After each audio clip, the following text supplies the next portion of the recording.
Okay. On Miles, very, very grateful that he's okay. I've spoken to him. He's staying home today, resting, but we'll see him tomorrow morning. But again, grateful he's okay. On Atlanta, good team coming off a big victory in Seattle. That's a very, very difficult place to play, and then to go get a win, I thought was very impressive by their group. And even this whole season, they've played in some very, very close games. So we know that we have our work cut out for us. We know it's going to have to be a 60-minute game with this team. I'm very impressed with Coach Smith and his whole group, offense, defense, special teams. I think when you watch their offense, it's very difficult to defend. They do a lot. They do it well. They have very big players. I was with Cordero Patterson. He's a very big football player. He runs very, very hard, breaks tackles, really good football player.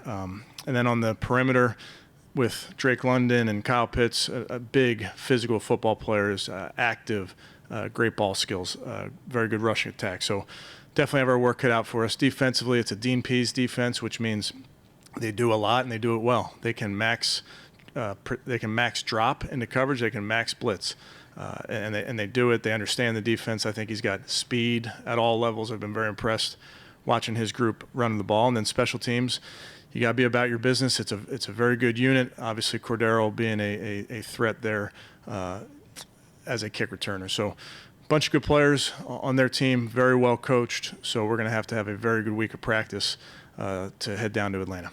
And with that, I'll take any questions. Personal contact with Miles? Have you talked to him? Yes. How's he doing? Yeah, I think he's doing okay. And, again, I'm grateful that he's okay, and we'll see him in here tomorrow. I know you guys would always take the cautious approach with any player, but even more so given the accident and severity of injuries, those kinds of things. For whether or not you would consider playing him on Sunday. Yeah, I think I'm not ruling anybody out on Wednesday, so we'll kind of do what we always do, which is take in information every single day. Tomorrow. We'll see. Is the trauma of going through an accident like that a factor in your decision? Yeah, I think you take everything into account, Marla. But I think like we do with anything, it's case-by-case basis. And really, I've spoken to him, but get to have him in the building tomorrow and talk more in depth. Kevin, I know it's only Wednesday, but do you begin the process assuming he won't play, or do you keep it just 100% in the middle? Yeah, I don't think you can do that. I think you just put your plan together. Did he need a further evaluation today, the hospital? Is that why he's not here? No, just resting. This is a cautionary tale for your guys. I know you told them right before they left for the mini-bye to be extra careful and take care of each other. Is this another example of be way more careful? Yeah, I think you want your players to be safe in all aspects of life. That's no different than every day just messaging to our guys to be safe. Did you get any sense that the rest of the team was shaking at all? I mean, the pictures are scary, the videos are scary. No, I'd say, Scott, just because it was the off day, they were gone for the day, so I wasn't around them on those days, so I can't speak to that. But again, Miles is these guys are their teammate, very important, so very grateful that he's okay. Today, is he closer to playing? Yeah, I really think that's take it day by day on all these guys, but JD in particular. I don't have a feel yet. As we get later in the week, I'll have a better feel. What have you seen about get hurt? Notice him on the back.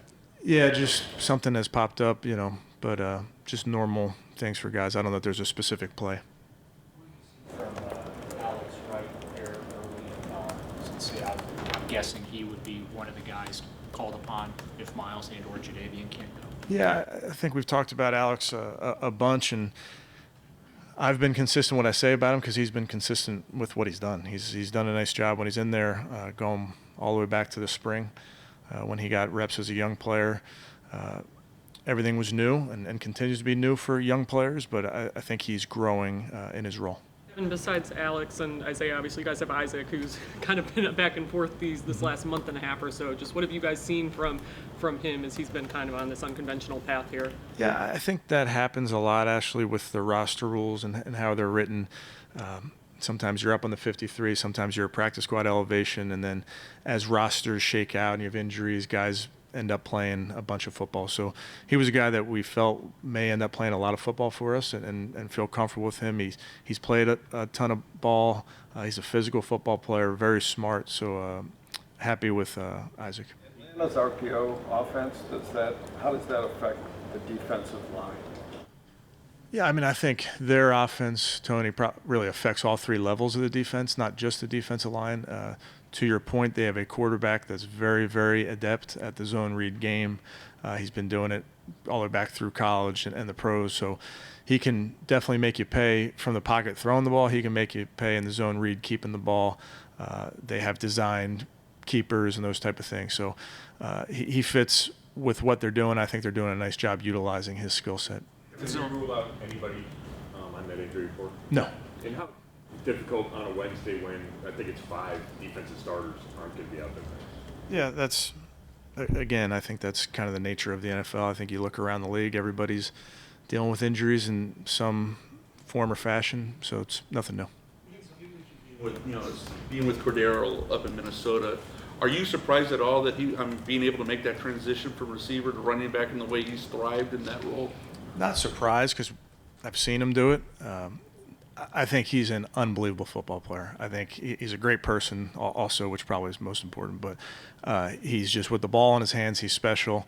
When we had him as a young player, he was a receiver, and then kind of transitioned him into a role where we gave it to him very similar to we had Percy Harvin before Cordero, so we kind of used Cordero in that role and gave him the ball. And he's just a special player. Coach O'Shea had him in New England, so a lot of familiarity with Cordero, but unbelievable football player.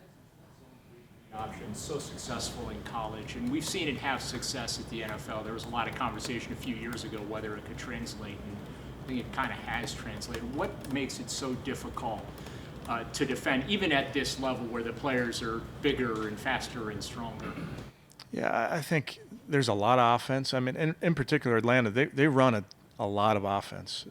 They're not running one style of offense. They're doing a really nice job of implementing different attacks. So whatever you want to call that element of it, whether it's the zone read or whatever, it's got a lot of nuance. I think they have good football players. I think they're doing a nice job of running plays that give defenses trouble, and some plays give certain schemes trouble. So they've evolved in what they're doing week to week.